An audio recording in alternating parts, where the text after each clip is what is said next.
Que se passerait-il si la Russie envahissait les États-Unis en ce moment? Des sous-marins russes émergent au large des côtes de l'Alaska. Des missiles hypersoniques filent vers les principales bases militaires de Norfolk, en Virginie, de Pearl Harbor et de San Diego. La Russie a lancé une invasion à grande échelle de l'Amérique. La guerre a commencé. Les forces russes avancent par l'Arctique, traversant le Canada pour frapper les frontières nord des États-Unis.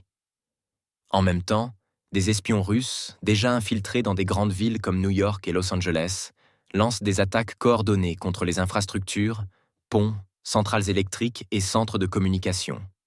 Tout s'effondre. Le chaos se répand. L'armée américaine réagit immédiatement. Des chasseurs décollent et les flottes navales se mobilisent dans le Pacifique et l'Atlantique, encerclant les navires russes. L'OTAN soutient immédiatement les États-Unis et invoque l'article 5. Des alliés comme le Royaume-Uni et l'Allemagne envoient des renforts. Le Canada renforce ses frontières alors que les troupes russes avancent. La Chine soutient discrètement la Russie, déplaçant ses troupes vers l'Est.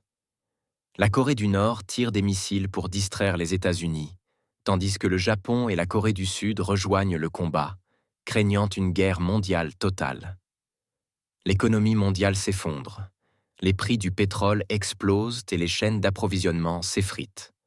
Les forces américaines ripostent contre la Russie, ciblant les bases militaires de Moscou.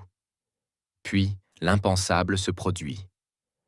Après avoir subi de lourdes pertes, la Russie menace d'utiliser l'arme nucléaire à moins que les États-Unis ne cèdent l'Alaska.